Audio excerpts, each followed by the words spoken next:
Kiki Magoo. I have been diagnosed with bipolar after 20 years of instability. During that time, I have been warmly welcomed into 3 different spiritual groups, only to find I became less welcome and extremely unstable once they started poking around with my mind and engaging in activities designed to instigate my surrender. This would generally just re-traumatize me, causing me to freeze, become psychotic, or just run away. Although these groups were comparatively patient with my reactive mind, eventually some excuse would be made, such as, "Your resistance was too great," "This path isn't for the faint of heart," "Maybe you're not quite ready for this." There was a broad mix of personal responses from annoyance, anger, bemusement, and pity.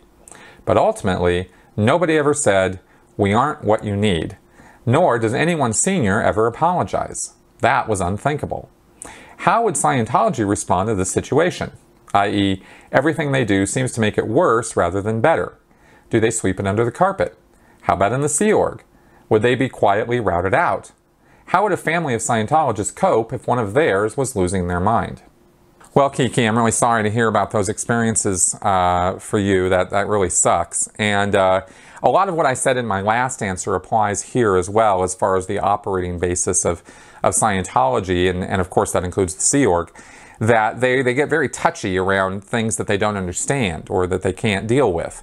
And neurological conditions or psychotic episodes or instances of a person having, real serious psychological issues or mental instability, those aren't things that Scientology is prepared to deal with at all.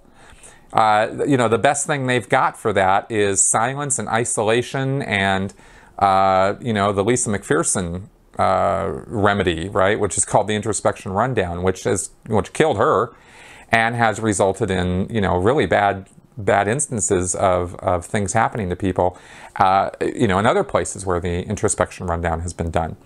So basically the problem is that Scientology and these other spiritual groups are not prepared to deal with real mental and psychological problems. They're there to make a buck.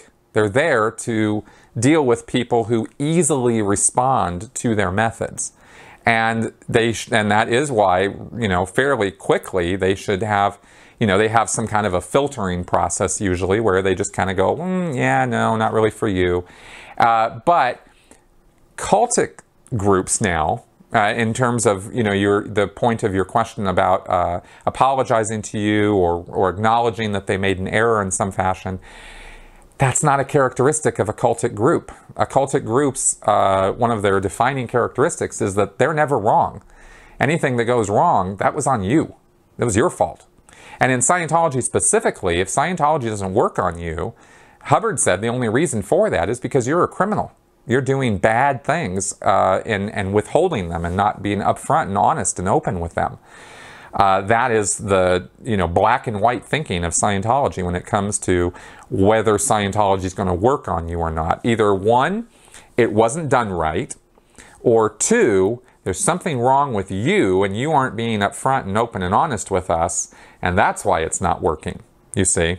And once they look it over and determine that what was done with you was properly done, or the methods were properly used, or the instructions were followed, once they satisfy themselves that that's not the problem, then the problem is you. And this is just how cults operate, right? And it's victim blaming, and that's just par for the course for almost any of these cults. So it's really sucky that happened to you. I'm really sorry to hear that it did. But it is pretty much expected behavior and even predictable behavior once you understand what cults are and how they operate.